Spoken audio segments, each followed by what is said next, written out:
make sure that you have set yourself up properly to be able to purchase property. Make sure that you are informed, and you get informed by absorbing the right information, having the right advisors around you. The right time to buy property is when it's right for you.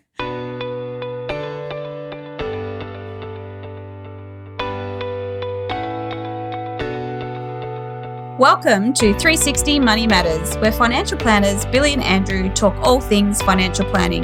This podcast aims to increase your knowledge and confidence with all things money. Each week, they will cover topics such as investing, cash flow, budgeting, saving, passive income, debt management, and much more, so you can live a life on your terms without limits. Hello and welcome back to another episode of the 360 Money Matters podcast. I'm Billy, and I'm not joined by my co-host today, Andrew, because he is off sick, but I am joined here by a very special guest, a business associate of mine, a friend of mine. We have a commercial buyers advocate, Vicki Likoudis from True North Advocacy. Vicki, welcome to the podcast. Good morning. It's so nice to be here with you. What a pleasure. Yeah, no, thank you, Vicki, and thanks for joining us. And absolutely. Looking forward to talking to our listeners and our viewers today about, basically what you do in the commercial space, how you help people find property, source property. We'll go through some of the do's, some of the don'ts, around some of the things that we should be thinking about when it comes to commercial property. Yep. At least in our world, recently we've been seeing a greater interest in commercial property from an investor perspective. Yeah. But before we get into all of that, just tell us a little bit about yourself and how did you get into what you're doing, and a little bit about your business as well. My goodness. So thank you, first of all. It's such a diverse background. I think that what we'll do, focus on the key points. I have a small business background. I grew up in Geelong.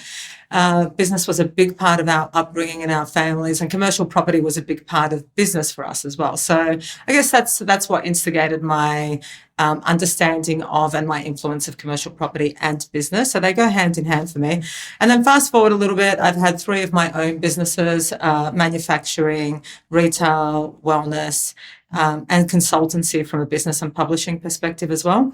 My background in property has been for a private family office. I was CEO of a property development company with incredibly beautiful principles embedded in sustainability. So that was for a few years there. And whilst I did have my own businesses, one in particular, I was a volunteer advocate for business owners for about 650 businesses, where I would go to council and make sure that the business owners had a voice for things that were going on. So True North is a business that I started about 18 months ago. It predominantly focuses on commercial property. I'm a commercial property specialist, and it really is the consolidation of all of those things that I've just mentioned, which is property and business and advocacy. Yep. Hence True North. And True North as a name is really about focusing on helping my clients focus on what their North Star is. There's a lot of noise associated with property, a lot of advice, mostly good, many of it sketchy. And it's about helping them keep focused on what their ultimate goals are and the pathway to get there. So hence True North. Yeah, no, I love it. And look, great story. And in terms of your experience and your background, I think in terms of how you can translate that to a business owner in particular, and we'll get on to how business owners, with commercial property and things in a sec. But I think that based on what you're describing in your experience, you can bring a lot more to the table, because not only are you doing the transactional piece, sourcing the property, whatever that looks like, but you understand intricate details around the challenges that business owners have faced, because you've got that diverse range of experience. So for sure, so important. And we can get into that a little bit later, but it's really, there's the numbers that sit behind commercial property, and then there's the story that sits behind the numbers, and that's important. Yep. So let's jump into commercial property. I mean, it's easy to say commercial property, but if we could sort of dig a little bit deeper and talk about maybe the different types of commercial property and what you've come across. Yes. Because there's commercial property, and then I imagine that there's commercial property, right? Yeah, for sure. Yeah, if you could just run us through that would be great. It's such a good conversation, because I think that commercial property just tends to, for the most part, for the general population, potentially scare them off, because they think of the big office buildings in the city, and certainly that is a part of commercial property, but it is such a broad asset type. You've got, when we look at commercial, means industrial, which includes your warehouses, storage facilities, logistics. So that's industrial. That's included in industrial. Then you've got your retail, which is, if you imagine retail is predominantly business to consumer focused, so B2C. So you've got your cafes, your gyms, your local corner stores, your workspaces, they're commercially zoned, but that could be classified as commercial as well, or retail as well. There's there's a wide range, right? Yoga studios, there's a wide range of uses for retail. And then you have special purpose sites, so that are built for a particular purpose, like your NDIS, your childcare centres, sports stadiums. And then you've got your offices. And you've also got agricultural. So within those broad pillars there are a lot of subtypes within there as well, and subcategories, right? So, but that's predominantly it. You look at your office, your industrial, your retail, your special purpose, and your agricultural. And as a business, we don't focus on agriculture. We don't work in the agricultural space. It's a specific field. And we also don't purchase CBD offices. We purchase offices in the fringe of the city and in suburban and in regional areas. But yes, very broad. Now, I get the piece around the agricultural part. I imagine that's fairly specialised. Can we just dig a little bit deeper? I think I know the answer anyway, but why we're staying away from the CBD, I think it might be obvious for most people, but it might be just good to dig a little bit deeper in terms of, your thinking around what that looks like. So for our business specifically, I think it's such a specialised field right now in the current economic market, CBD, that it needs a particular focus, and that's not where our focus is. And we'll put our hands up when we feel that we're not specialists. So we can certainly refer people there, but the CBD in the major capital cities right now has gone through, as we know because of COVID, has gone through an incredible amount of volatility, and it's still changing shape. It's a dynamic kind of moving beast.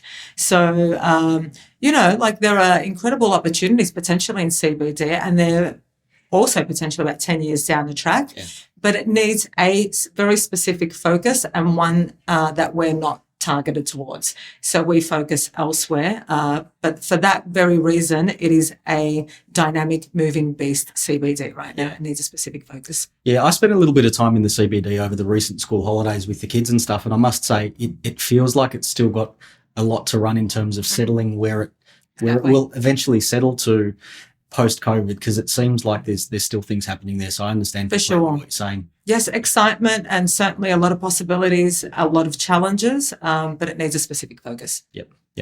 So, Vicki, commercial property, who do you usually find that it's suited for when you're talking to people? Yeah, so we work with business owners and investors. And investors, again, is a very broad category. I will say that those that know commercial property, and as a result, barely sell. Once you're in there, you understand the benefits. So there's a larger portion though, and that's certainly a lot of the people that we're working with right now. There's a larger portion of what we call everyday investors that are really exploring what commercial property can mean for them, and they're investors. And so they're looking at, and they understand, because, and we could go into this a little bit later, but they understand that from a residential point of view, commercial may present, based on where they're at in their strategy, a better proposition for them. So we work with business owners that are looking for a site to move into their business. So they want to buy a site to move their business into. We work with investors that are looking for asset types that are going to yield a very good return and growth as well. And we also work with business owners who are in a site. They're probably leasing a site, or they have found a specific site that they want to acquire, but they don't know how to value it and don't know how to go about getting the best price and the best terms for them. And we can come in at the pointy end as well. So having said that, we also work with, so it's quite important actually to specify, because it can get a little bit confusing for people, that we don't buy or sell businesses. We don't buy businesses, we don't sell businesses, and we also don't sell commercial property. What we do, however, do is help people sell commercial property when they want to sell, which means that we can act on their behalf to find the right real estate agents that will run the right campaigns for them. So we don't sell commercial property, but that's called a vendor's advocate in the commercial space. We help them find the right agents, and can be that middle person because they simply don't want to deal with agents, or they don't know how to go about finding the right agent. And, agents have got their own speak about them as well. So we can represent them from that perspective. But the core of our work, we represent buyers. And I mean, look, in our business, we've definitely seen, I guess, in particular in Victoria as well too, with everything that's happening with residential property and land tax and bits and pieces, higher interest rates. We're finding it from a serviceability perspective, it's been a little bit more challenging. Yeah. So we have seen the appetite towards commercial property increase. So we might talk a little bit about the attributes of commercial property, and maybe how that differentiates from residential, because I think there's some really key differentiating factors when you compare the two that make commercial property more and more attractive. And definitely in our business, with financial advice and mortgage broking, we are definitely seeing more interest in the commercial space. So can you just talk us through, I guess, some of the key attributes that we see that are different between, say, residential and commercial? For sure. So we start with the basics, which is what attracts a lot of people to commercial property, which is generally that there's better cash flow attributed to investing in commercial property. The reason why there's generally better cash flow attributed to commercial property is because in most instances, tenant pays most of the outgoings, if not all, most of the outgoings, which means your tenant is paying for the council rates and building insurance, maintenance costs attributed to that site as well. Generally, the larger ticket items will always sit with the property owner, which are your roof and your structural, but generally are paying for all of the outgoings. So that's incredibly appealing from that perspective, which means you yield a higher net return. So on average, and really we're just going to work with high-level averages because it depends on location and asset type, but you're looking at a return of, say, 5 to 7%, net return. I have to say net because it's net means in your pocket return for commercial property. So that's one of the key attributes. The other one is, and I will address a misconception that commercial property may not incur capital growth. It certainly does. You absolutely want to be buying in areas that will realise a capital growth return for you. And again, in a very general sense, commercial property lags behind residential areas in capital growth by about 2 years because, as you can imagine, where resi booms or where there's a population growth in a particular area, you need for your commercial to be able to facilitate that population growth, right? And so commercial will incur growth. It's just in a different way. So you've got your better cash flow. You will get capital growth from your property as well, providing you buy well. And your tenant tends to look after the property more because it's their livelihood that they're operating from the site, particularly if it's B2C. So if you've got customers or clients coming into your space, you want to have a beautiful space and you'll be looking after it. So as a property owner, that's incredibly appealing that someone else is investing the time and money in your property asset. So that's incredibly appealing.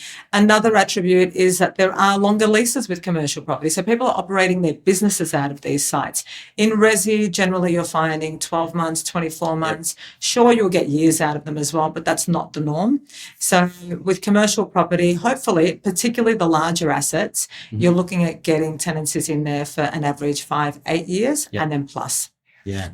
So there are a few key points there. I mean, there's one that I particularly love about commercial property and why commercial property is appealing to business owners is that there's a creativity and an innovation element to spaces as well. Like if you have the appetite for it, that you can really go in and apply a diverse use within your site, which appeals then to diverse tenants, which increases demand, which increases the value of your site. Yeah.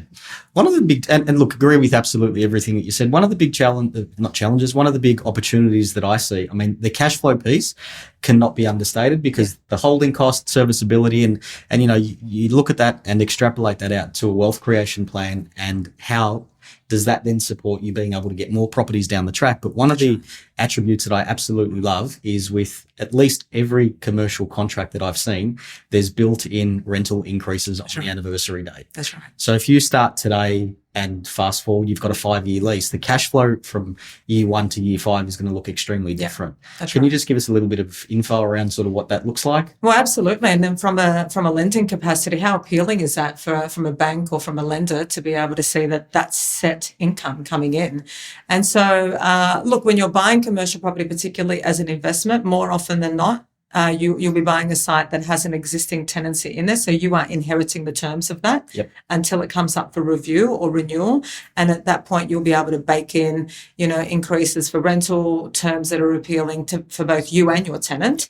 A good property owner is someone that also looks after their tenant in that space as well to make sure that it's appealing long term.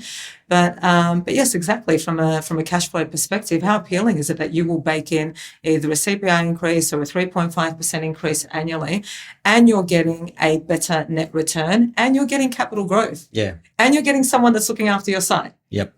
I mean, it's very appealing. Well, I tend to think about that and mix it or compare it against a residential property. Yes. Maybe not of late because the rental vacancy rates have been so low, so you can push through a rental increase. Yeah.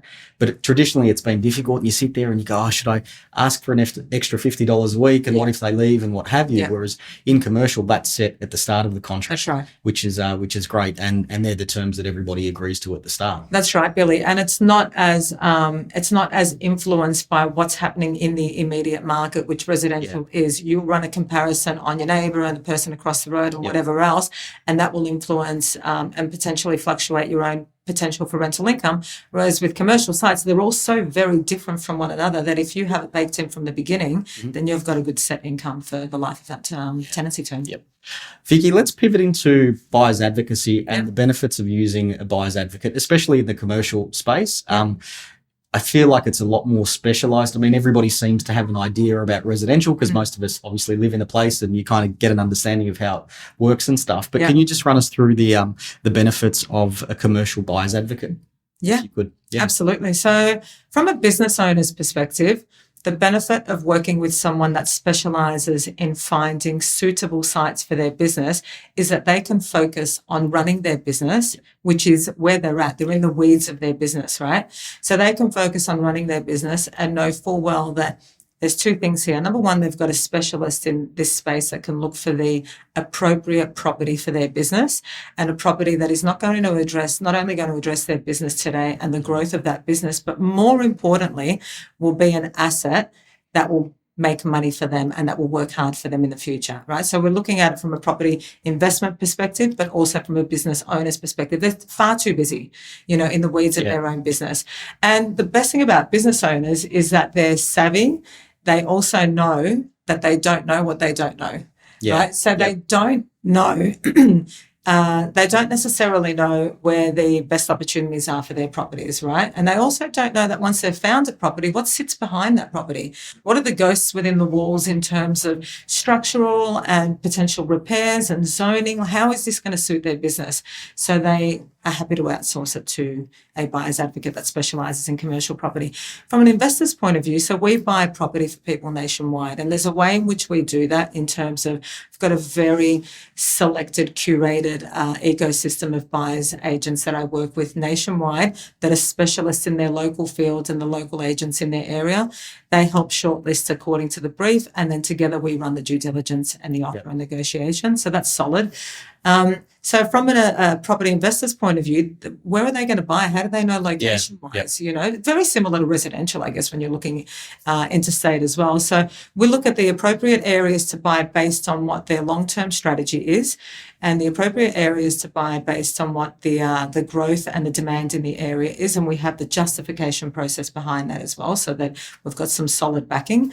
And also we run the negotiation process for them and the due diligence to make sure it is a really good site. Now, the important thing there is not only the due diligence on the property itself, but the due diligence on the tenancy within that property. Yeah. And where we stand out, I would say, particularly with my business background of over 30 years in business, it is one thing to run the numbers on a commercial property. That's all data, and that's incredibly important. You've got to know what sits behind those numbers, which is the business that sits behind that property. What kind of business is it? What's the likelihood of that business staying in the area? Interrogate the tenancy, really understand the business that sits behind that lease, because that's where the value of the property comes in. That's our ability to negotiate on that as well. So people will source a buyer's advocate because that's our specialty, is all of those factors that I've just mentioned. Yeah. We save you the time, but more importantly, we interrogate everything for you. Yeah. No, look, absolutely love that. And thinking about that from a business owner's perspective, and you're absolutely right. Busy doing my own thing with my business, concentrating on that. If that's something that I wanted to go into, one, I don't have the knowledge to do it, but two, I don't have the time or the desire to get the knowledge anyway. So completely understand how that works and how that benefits. I'm working with sorry to cut you off, but I'm working with a new client that's been coming on board, and we're in the early stages, and he's a plumber and he's really well versed in his space. And he's the one that wanted to pitch to me why he wanted to work with an advocate. And he's like, look, anyone can YouTube like how to change a pipe or how to do plumbing in their house. But at the end of the day, you want it done properly, you're going to get a plumber in. And he goes, so I can buy a property, I can search and I can do all of that. But ultimately, I want the specialist in that field to do it for me. Makes perfect sense. So Vicki, your particular process, how does it work with you and your business in terms of somebody, you come across somebody who's interested? Yep. How does it work? Run us through that. We always start with a 15-minute discovery call. Yep. And that is essentially to make sure that we can meet the brief or the remit of work. And as I mentioned earlier, if it's agriculture, we won't do it. Or if there's something that doesn't fit within what our specialist area is, we will then refer them to someone else.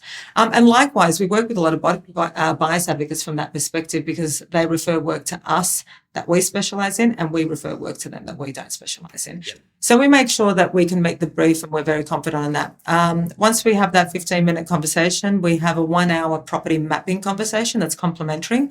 And we sit down with our clients, and generally we like to have everyone involved in the decision-making process in on that Zoom meeting. And we go through in detail what they're looking for, why they're looking for it, more importantly, what it is that they want to achieve. We offer a lot of value in that meeting around what's happening in the market as well, so that informs their approach. And we also guide them through our process, how we work as advocates, what the fees involved are.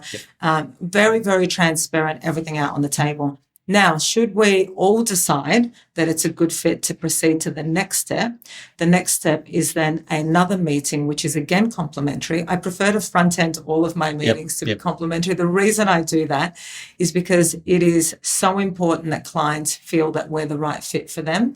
It is so important for us to feel that the clients are the right fit for us as well. So we like to front end those meetings. And so the second meeting will then be us facilitating the meeting with their advisors. And what that means is the clients, again, with their financial advisor in on that meeting, or their accountant, or that lender, hopefully everyone. And we'll facilitate what is essentially like a round table and their ecosystem of advisors, so that the client is really confident that everyone that's in the mix that is there to support them, and we're all on the same page about the information being exchanged. And then if we're all agreed that this is the right brief, I've got the information from everyone that I need, that once we're engaged, we're good to go, and I can move forward and find the right property for them. Because the worst thing would be for a client particularly is for us to have the conversation around what kind of property is suited to them, and then their lenders having a different conversation with them, and the accountant saying something different, the financial. It's just not good for the client, because ultimately the reason why they're outsourcing or they've got a buyer's advocate is to be able to facilitate a smoother, seamless experience. So that's what I want to make sure of. I absolutely love that. And I guess from a business owner's perspective, their brief is probably a lot more clear in their mind, because they know what they need. From an investor's perspective that maybe knows that from an asset class perspective, yes, there's a bit of a gap in their portfolio. So commercial makes sense. How do you then take someone in that position and then walk them through, shaping the brief and helping them understand what that looks like? Because I'm really clear about it if it was me and my business, for my business's sake, but as an investor, basically, not the sky's the limit, but obviously it opens up the parameters a lot wider. So how do you work through that process? Such a great question. I'll use a very live example of one that we're going through right now. So I have a client that has a certain amount to spend, and it's around the 1.5 mil mark, and really wants to explore commercial property as an investment piece for them. And then is also weighing up around developing residential, because they want to realise a significant amount of capital growth within a 12-month period to then be able to look at what their next purchase is going to be.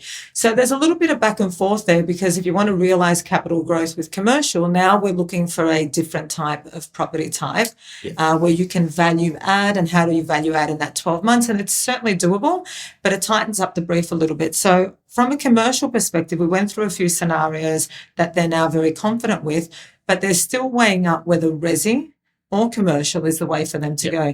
Now, from that perspective, my approach is always that second round table that I mentioned before. Let's get the financial advisor in as well and get some non-biased information exchanged here and throw around every single scenario, so then at the end of it, you have a much clearer picture about the way that you want to go. Because the reality is, if you do want to go with residential investment, that's a lot more money that you're going to outlay, and probably a few more variables associated with that outlay as well, because you don't don't really know what the costs are going to be. You can forecast, but they're going to blow out to a certain degree as well.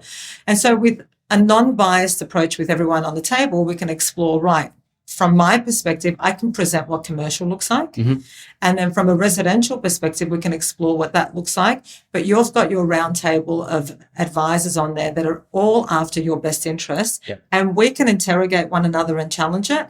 And very confidently at the end, you will have the best approach for you. Yeah, love it. And I thinking through, if I was in one of those meetings with one of my clients, I think a lot of the direction that it would go in would be based on the financial capacity of the client. So if it's, an issue with serviceability, would be looking at rental yield and making sure that the out-of-pocket expenses aren't that big. But if they can hold it, then maybe we're looking at a capital growth strategy instead. And I can start to quickly see how that would shape the conversation. Well, that's right. And if the client keeps coming back to, but I want to realise a certain amount within a 12-month period, well, then that might be doable, but it may not as well, based on where their finances are and what their borrowing capacity is. And it might be that you have to look at this from a 2 to 3 year perspective, or longer. So I think that that's always the best approach when, as you mentioned before, the challenge is that it's an investor and they've got a wide lens about what they want to do. You need to narrow that in, particularly as a buyer's advocate. We need a really solid brief to work with. Yeah, no, that's great. That's great.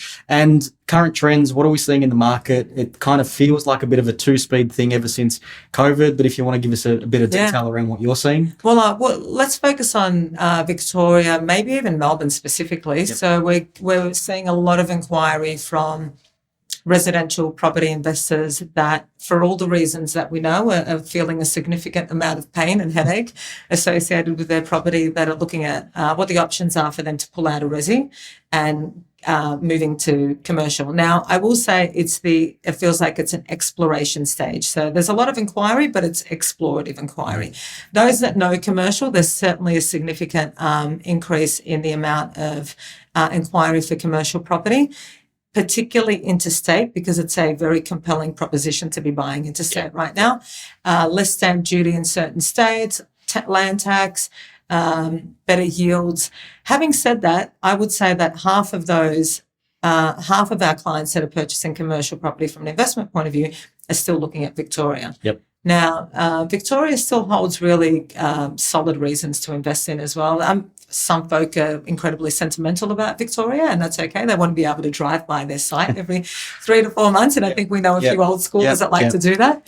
Having said that, although the yields are tighter in Victoria for the most part, there is a reason for that as well. And Victoria has tighter yields because it still can realise a significant amount of capital growth, providing you buy well and a good asset as well. So Victoria is still set to have huge population boom. And with population boom comes the need for residential. With the need for residential comes the need for commercial. And in terms of your opinion on the forecast moving forward, I mean, look, the immigration story is here to stay, right? It's not going to go anywhere. But have you got a different opinion in terms of where the commercial market's going to go? Do you reckon that this is a good buying opportunity versus what it will be in the future? Any thoughts on sort of the interest rate component as well too? Yeah, look, I think that business owners are not that swayed by interest rates.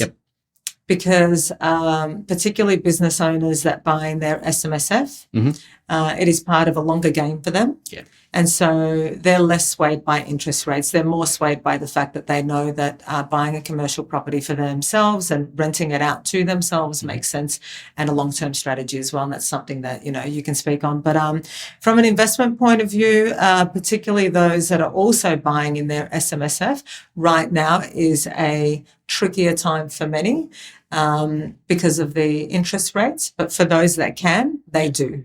And they're very, I don't know if aggressive is the right word, but they're very confident in their approach to be buying, and they're buying hard right now. Everyday investors, there are more and more everyday investors that are buying commercial property, that are inquiring buying commercial property. So to answer your question, my forecast on the trends, I do feel that the window to to purchase commercial property nationwide at a very good rate so that you can realize good cash flow and then capital growth, that's narrowing. Yeah. Because more and more people are entering the market, because more and more people are realizing the benefits of commercial property. So I'm not saying that there's a frenzy around it, but there's certainly an increase. And I think that window is slowly narrowing to buy really good property at a really good price to realize good yield. Yeah. No, it's interesting that you say it, because I think the cash flow piece, we haven't needed to pay as much attention to it because interest rates have been so low for such a long period of time. Yes. So you didn't have to worry about what you had to make from a repayment perspective because it was quite low. All of a sudden, 20 months later, we're in a different environment. We go, oh, geez, higher interest rates definitely hurt. Yeah. So you start looking at yields and going, okay, I'm looking for an investment that's not going to cost me as much out of pocket. Yep. So it's definitely where I see that going. And I think the higher interest rates, or the normalization of interest rates that we're seeing now, is a good reminder for everybody that, you know, you need to be mindful of when you are borrowing money. You need to be mindful, because if a few things change, it can really impact your circumstances. Absolutely. So it doesn't surprise me that we're seeing more and more people, you know, have a greater interest in commercial property. Commercial, for sure. No, that's such a great point. And I think with commercial, they've got a more considered approach, because commercial is, I'm not calling it complicated or more complex. It's certainly not. It's just different to residential, right? So it requires a different kind of approach. But what happened, particularly during COVID, as you know, is that there's a frenzy of buying residential investment property, you know, without much consideration for the most part, I will say. And so what's happening as a result of that, to your point, is interest rates increase, and now a lot of people can't bear with that, so they're selling off. Whereas with commercial property, it does require a more considered approach to be able to weather those storms, and you get that by having a really good team of advisors around you as well. Yeah, no, absolutely. Vicki, do's and don'ts when we look at, you know, purchasing commercial property. What are some of the top tips that you can give us? I will say, in general, with purchasing property, don't fear that you're missing out on any opportunity just because you see everyone TikToking their successes, and also, you know, on social media, and everyone talking about how great property is for them. It has to be right for you. So the do's always always take it back to fundamentals. Make sure that you have set yourself up properly to be able to purchase property. Make sure that you are informed, and you get informed by absorbing the right information, having the right advisors around you. The right time to buy property is when it's right for you. And so they're the do's. The don'ts are that, again, don't follow the pack mentality. For business owners, don't buy a site just because it's come up next door or around the corner. They're notorious for that, right? They're notorious for buying a site just because it's come up in the local area, which could be a good proposition, but there also could be a better possibility, at a shorter distance away or in another location. So I think for the most part, make sure that you're informed when you're going into property purchasing, and that's resi and commercial.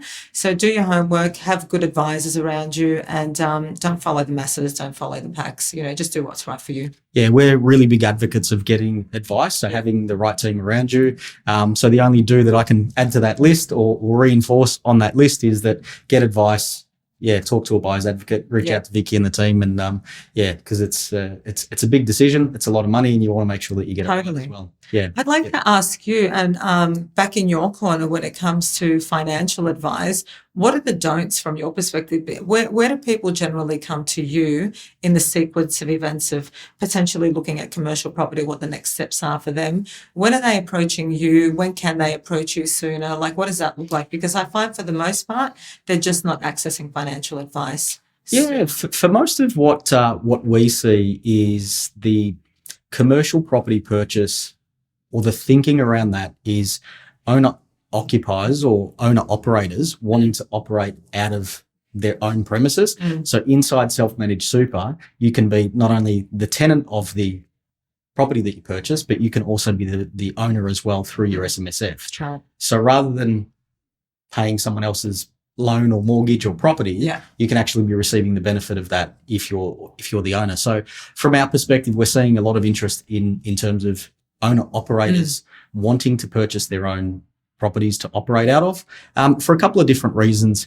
Firstly, you've got the that thing that I was talking about. You don't want to be paying someone else's rent, but a lot of smaller business owners, their business is their long-term retirement income or their superannuation. Yeah. So they're realizing if they can get an asset in there that they're already cash flowing as it is because they're paying rent, then that makes sense. That's right. So we're seeing that that's the case.